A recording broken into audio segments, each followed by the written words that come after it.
नमस्कार दर्शक बंधु आपण को आम चैनल को स्वागत। आजिर भिडियोटी धनु राशि लोकंक पई बहुत गुरुत्वपूर्ण रही। आज आमे जानिबा धनु राशि 2024 अंतिम मासटी केमिति रहिबो केमिति रहिबो आपणकर एही डिसेंबर मासटी आज आमे एही विषय रे आलोचना करिबा। देखंतु शनिकर वर्ष 2024 शेष हेबाकु जाउछि एवं आमे शेष मासरे उपस्थित अच्छे।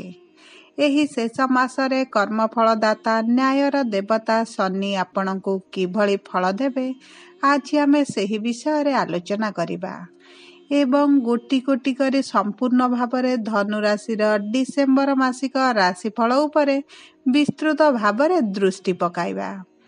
ता सहित आपणकर स्वास्थ्य, शिक्षा, प्रेम संपर्क, वैवाहिक जीवन, पारिवारिक संपर्क, क्यारियर एवं व्यापार वाणिज्य उपरे शनिकर प्रभाव विस्तार भावरे आलोचना करिबा एवं नवग्रहकर स्थिति मध्य देखिबा।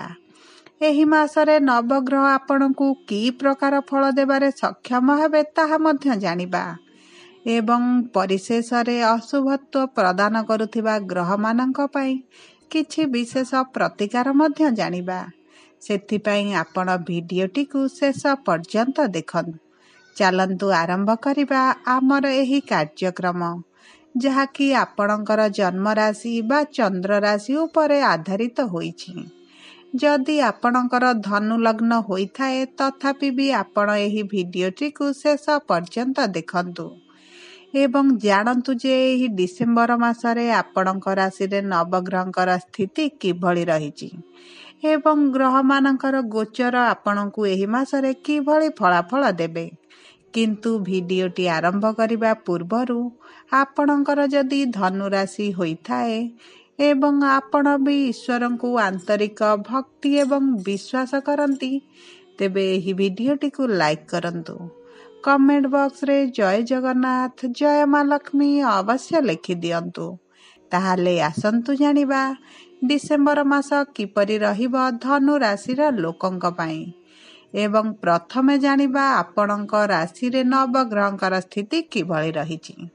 देखंतु आपणकर तृतीय घरे शनि विराजमान करिसंती, चतुर्थ घरे राहु, षष्ठ घरे गुरु, अष्टम घरे मंगल, दशम घरे केतु, एकादश घरे बुध एवं सूर्य, द्वादश घरे शुक्र विराजमान करिसंती एवं सेही गृह गुड़िकरे सेमानकर प्रभाव अधिक रहिबो। तेबे आसंतु आमे जानिबा आपणक क्यारियर एवं कर्म क्षेत्र रे एही प्रमुख ग्रह मानकर प्रभाव किभଳି रहुछि। देखंतु नवग्रहकर स्थिति अनुसारे आपणकर क्यारियर ग्रह शनि तृतीय घरे उपस्थित अछंती, जहा फल रे आपणकु क्यारियर क्षेत्र रे शुभाशुभ फल देबे। शनि आपणक क्यारियर संबंधित उच्च फल मध्य आपणकु देबे। आपणकर क्यारियर रे पदोन्नति सहित दरमा वृद्धि हेबार मध्य खबर पाइबे। विशेष भाव में जो माने प्राइवेट कंपनी रे चाकरी करिसंती सेमानकर पदोन्नति हेबार संभावना अधिक रहिछि। देखंतु आपणकर उच्च अधिकारी सहित घनिष्ठता मध्य बढ़ी जिवो। आपणकर कर्म क्षेत्र रे दक्ष परिचालना उभय आपणकर धन सहित मान सम्मान मध्य वृद्धि करिवो। जो माने बेरोजगार अछंती एवं रोजगार संधान रे अछंती सेही लोक मानकु डिसेंबर मासरे चाकरी मिलिबार यथा संभव संभावना रहिछि। देखंतु आपणकर परिश्रम हेतु आपणक कर्म क्षेत्र रे आसुतिबा असुविधा गुड़िक धीरे धीरे कमिबा आरंभ हेबो। एही डिसेंबर मासरे आपणक सहकर्मी मानक ठारू आपणकु संपूर्ण समर्थन मिलिबो। आपणकर मन पसंदर स्थान को आपणकर जॉब ट्रांसफर करने को चाहूले ट्रांसफर हेबार मध्य संभावना अछि। देखंतु जो माने शिक्षादान क्षेत्र रे कार्य करूचंती सेमानकर दरमा वृद्धि हेबार मध्य संभावना अछि। देखंतु आपणकर चाकरी रे अग्रगति हेतु आपणकर अध्यस्तन माने आपणक पई लाभदायक रहिबे। जो माने व्यवसाय क्षेत्र सहित जड़ित अछंती सेमानकर परिश्रम अनुपात रे लाभ दुईगुण होई जिवो। आपणक व्यवसाय रे चलिथिबा खराब परिस्थिति रे सुधार आसीबो। ଆପଣଙ୍କର ଆୟ ବଢ଼ିଯିବ ଏବଂ ଆୟର ନୂତନ ସ୍ରୋତ ମଧ୍ୟ ଆପଣଙ୍କୁ ମିଳିଯିବ। ଯେଉଁମାନେ କୃଷି କାର୍ଯ୍ୟ କରୁଛନ୍ତି ସେମାନଙ୍କର ଲାଭଦାୟକ ଅର୍ଥ ପାଇବାର ଆଶା ପୂରଣ ହୋଇଯିବ। ଆପଣମାନଙ୍କର ପିଲାମାନଙ୍କ ସାହାଯ୍ୟରେ ହେଉ କିମ୍ବା ଆପଣଙ୍କ ଭାଇ ଭଉଣୀଙ୍କ ସାହାଯ୍ୟରେ ହେଉ ଆପଣଙ୍କ ବ୍ୟବସାୟରେ ଭଲ ଆୟ ରହିବ। ଆପଣ ଏହି ମାସରେ ଆପଣଙ୍କ ବ୍ୟବସାୟକୁ ବିସ୍ତାର ପାଇଁ ମଧ୍ୟ ଚିନ୍ତା କରିପାରନ୍ତି। ଆପଣ ଆପଣଙ୍କ ବ୍ୟବସାୟକୁ ନେଇ ସମାଜରେ ନୂତନ ପରିଚୟ ସୃଷ୍ଟି କରିବେ। ଆପଣଙ୍କ କମ୍ପିଟେଟରମାନଙ୍କୁ ପଛରେ ପକାଇ ଆପଣ ଆଗକୁ ବଢ଼ି ଚାଲିବେ, ଯାହାଫଳରେ ଆପଣଙ୍କ ବ୍ୟବସାୟରେ ଆୟ ବଢ଼ିଯିବ। ଆପଣଙ୍କର ଆର୍ଥିକ ସ୍ଥିତି ଏହି ଡିସେମ୍ବର ମାସରେ ବହୁତ ଭଲ ରହିଛି। ଆପଣଙ୍କର ଆର୍ଥିକ ସ୍ଥିତି ମଜବୁତ ହେବ। ଅର୍ଥର ଯେଉଁ ଅଭାବ ଚାଲିଥିଲା ଆପଣଙ୍କ ପରିବାରରେ ତାହା ଦୂର ହୋଇଯିବ। ଆପଣ କରଜ ଟଙ୍କା ଶୁଝିବା ପାଇଁ ଚିନ୍ତା କରିବେ। ଆପଣଙ୍କ ବ୍ୟାଙ୍କରେ ଜମା ହୋଇଥିବା ପୁଞ୍ଜିରେ ବୃଦ୍ଧି ଘଟିବ। ଆପଣଙ୍କର ଧନରେ ବୃଦ୍ଧି ଘଟିବ।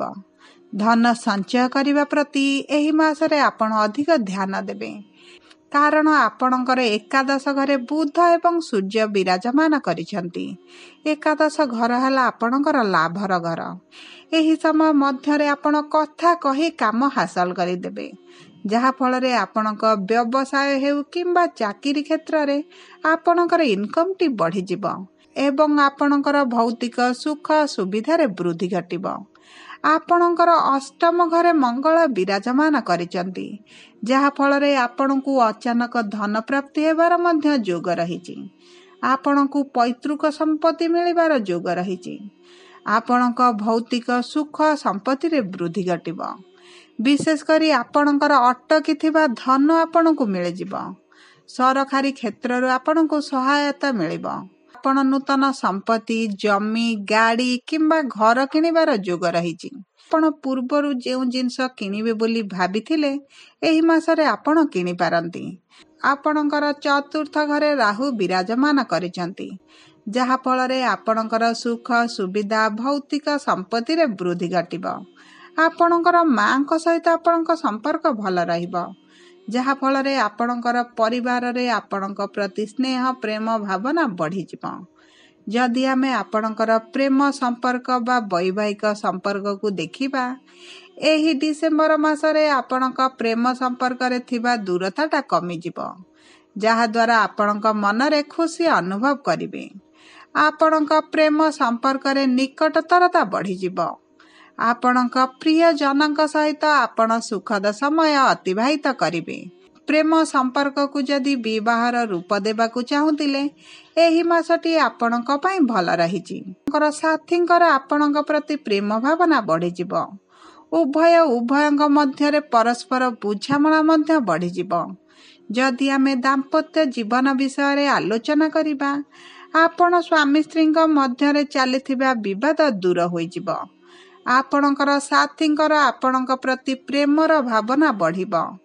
ବୈବାହିକ ସମ୍ପର୍କରେ ପ୍ରେମ ଏବଂ ରୋମାନ୍ସ ବୃଦ୍ଧି ପାଇବ।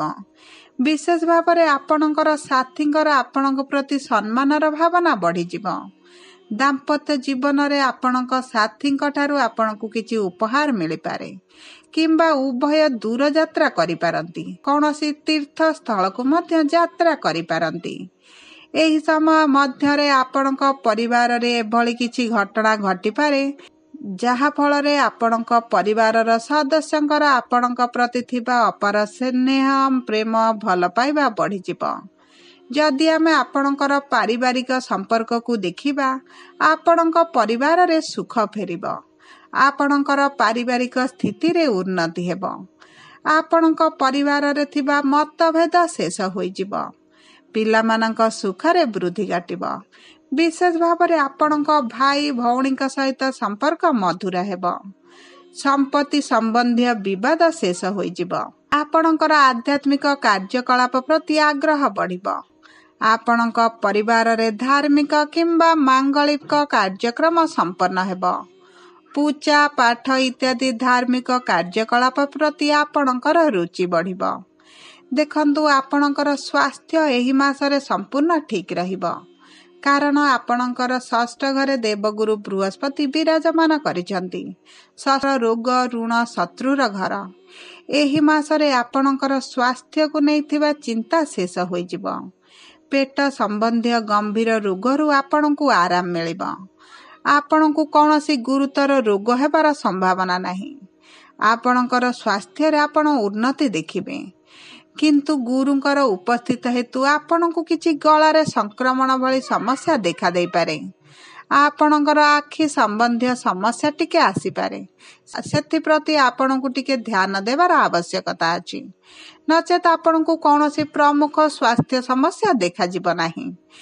ଆପଣଙ୍କୁ ନବଗ୍ରହଙ୍କ ଠାରୁ କିଛି ଶୁଭାଶୁଭ ଫଳ ପାଇବା ପାଇଁ ହେଲେ ଆପଣ ଗୁରୁବାର ଦିନ କିଛି ଗରିବ ଲୋକଙ୍କୁ ଖାଦ୍ୟ ଦାନ କରନ୍ତୁ। ପ୍ରତିଦିନ ଗୁରୁଙ୍କର ବୀଜ ମନ୍ତ୍ର ଜପ କରନ୍ତୁ। ଗୁରୁବାର ଦିନ ଆପଣ ବ୍ରାହ୍ମଣ ଲୋକଙ୍କୁ କିଛି ଖାଦ୍ୟ ଦାନ କରନ୍ତୁ। ପ୍ରତିଦିନ ସୂର୍ଯ୍ୟଙ୍କୁ ଜଳ ଅର୍ପଣ କରନ୍ତୁ ଏବଂ ହୃଦୟ ଆଦିତ୍ୟ ସ୍ତୋତ୍ର ପାଠ କରନ୍ତୁ। ଆପଣଙ୍କ ପାଇଁ ଭଲ ରହିବ। ଯଦି ଆପଣଙ୍କୁ ଆମ ଭିଡ଼ିଓଟି ପସନ୍ଦ ଆସିଥାଏ, ଭିଡ଼ିଓଟିକୁ ଲାଇକ୍ କରନ୍ତୁ। କମେଣ୍ଟ ବକ୍ସରେ ଆପଣଙ୍କର ମତାମତ ପ୍ରଦାନ କରନ୍ତୁ। ଯଦି ପ୍ରଥମ ଥର ଆମ ଚ୍ୟାନେଲକୁ ଆସିଛନ୍ତି, ଚ୍ୟାନେଲଟିକୁ ସବସ୍କ୍ରାଇବ୍ କରନ୍ତୁ। ପାଖରେ ଥିବା ବେଲ୍ ଆଇକନକୁ ପ୍ରେସ୍ କରନ୍ତୁ। ଧନ୍ୟବାଦ।